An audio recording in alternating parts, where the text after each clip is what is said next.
Presentation बताने चाहूँगी x ray chest की, ठीक है। This is an x-ray chest PA view of this patient taken on this date with proper positioning, exposure and orientation. Showing, जब आप findings के ऊपर आ जाए, showing non homogeneous opacity that is present in the left upper middle as well as lower Jones.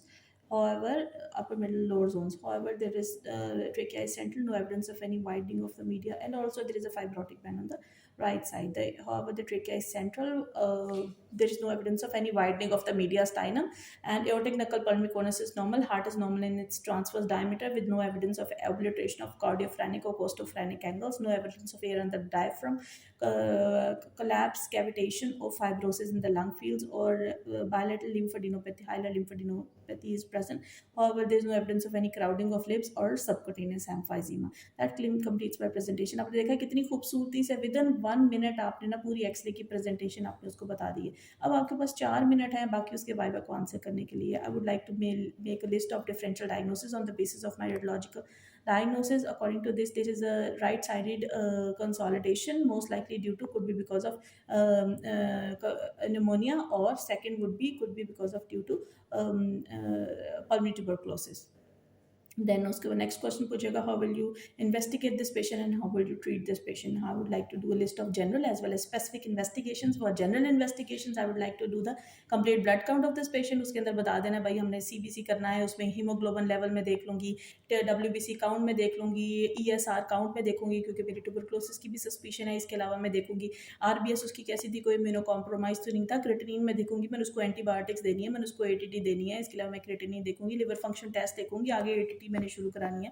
कोई drug reaction हो जाए तो बेस लाइन में ये वाली सारी टेस्ट कराऊंगी। इसके अलावा मैं उसका स्टेप अप भी करूंगी क्योंकि मैं I would like to do general as well as specific investigations में वही है जो आप डेली के डेली जब आप कंसल्टेंट राउंड करते हैं, आप सोचें कि आप वहाँ पे टोक स्टेशन के अंदर आप गए हैं और आप कंसल्टेंट राउंड कर रहे हैं। कंसल्टेंट राउंड किसी पे आपने ECG इंपॉर्टेंट थी, किसी पे एक्सरे इंपॉर्टेंट था, किसी पे HRCT इंपॉर्टेंट था। इस स्टेशन के ऊपर जो पेशेंट था ना उसका एक्सरे इंपॉर्टेंट था। अब आप उसकी इन्वेस्टिगेशन जैसे आप कंसल्टेंट राउंड में आप एडवाइस करते हैं ना, वहीं पे वही उसी को एडवाइस करके बता देनी है। बस आपने ये नहीं सोचना ये क्या जगह पे मैं बैठा हुआ हूँ, पता नहीं कौन सी हाई फाई मैंने साइंस इस्तेमाल करनी है, कुछ नहीं है। जो आप कंसल्टेंट राउंड पे करते हैं, जो वार्डों में करते हैं, वही आपने उसको बताना है। क्या आपने बताना है उसको कि मैं उसकी स्पेसिफिक इन्वेस्टिगेशंस क्या करवाते हैं हम करवाते हैं कि पहले मैं उसका स्पूटम करवा लूँगा AFP के लिए, जीन एक्सपर्ट के लिए, कल्चर के लिए मैं उसका स्पूटम एग्जामिनेशन करा के उसको भेज दूँगा। इसके अलावा मैं एक्सरे को भी फर्दर देखना चाहूँगा, मैं इसके लिए HRCT करवाऊँगा, या अगर आपकी सस्पिशन है मैलिग्नेंसी की तो फिर आप बता देंगे मैं CT चेस्ट है, CT चेस्ट विद कॉन्ट्रास्ट में करवाना चाहूँगा इसका, ठीक है। उसके बाद अब आप क्या करेंगे, अगर पेशेंट शॉर्ट ऑफ ब्रेथ है क्योंकि इतना बड़ा पैच है, आप उसकी आर्टेरियल ब्लड गैसेस भी करवाना चाहेंगे, ठीक है। और इसके बाद आपने उसको बता देना है जनरल स्पेसिफिक इन्वेस्टिगेशन। उसके बाद वो पूछेगा कि how will you treat this patient. आपने बता देना है जैसे आप वार्ड में ट्रीट करते हैं पेशेंट को कि I would like to treat the patient with antibiotics. जैसे उसका कर्व स्कोरिंग में देख लूँगा, अगर कर्व स्कोरिंग लोअर होगा OPD बेसिस पे ट्रीट हो सकेगा, ओरल एंटीबायोटिक्स मैंने दे देनी है।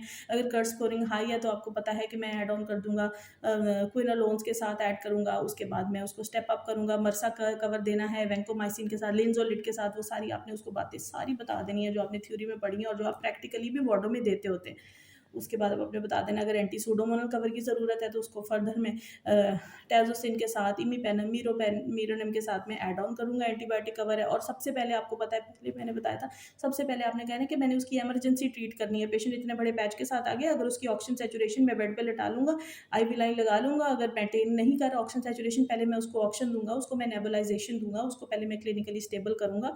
उसके बाद मैं उसकी एंटीबायोटिक्स देखूँगा। उसके बाद अब फर्दर अगर ज़रूरत पड़ेगी तो फिर मैं उसको एंटी ट्यूबरकुलोस थेरेपी के ऊपर डाल दूँगा। ठीक हो गया। अच्छा, उसके बाद आपने यही इसी पेशेंट का HRCT है चेस्ट के। आपने अगर हो सकता है वो एक ही स्टेशन के ऊपर 2 लगाना चाहे, आप फर्दर HRCT को कैसे एक्सप्लेन करना है, इसको वैसे ही एक्सप्लेन करना है जैसे आपने एक्सरे चेस्ट को एक्सप्लेन किया। दिस इज HRCT चेस्ट है of this patient taken on this date. This is showing what is this showing and ये क्या शो कर रहा है आपने बता देना है। There is a non homogeneous opacity है, आपको पता है जैसे आपने एक्सरे में देखी थी of the right side. Right के ऊपर आपने बता देना है कहाँ का आपसे नजर आ रही है, अपर है, मिडल है, लोअर जोन्स के अंदर आ रही है, एयर ब्रोंकोग्राम्स आ रहे हैं, फाइब्रोटिक बैंड आपको नजर आ रहा है। उसके बाद अब आपने बता देना है बाकी चीज़ें जैसे आप एक्सरे में देखते हैं, यहाँ पे बता देना है कि क्या क्या चीज़ें नॉर्मल थी, क्या क्या नॉर्मल थी। आपने बताना है कि जो एयरवेज थे वो पेटेंट थे, हाइलर लिम्फेडेनोपैथी नहीं थी, मीडियास्टाइनम वाइडनिंग आपको नहीं मिली। इसके अलावा आपको यहाँ पे कंसोलिडेशन पैच तो मिला है लेकिन कि no evidence of any cavitation नहीं है, इसके अलावा फाइब्रोसिस नहीं है या लंग मैस नहीं है। अब यहाँ पे ब्रोंकिएक्टेटिक चेंजेस आपको नज़र आ रही हैं, शायद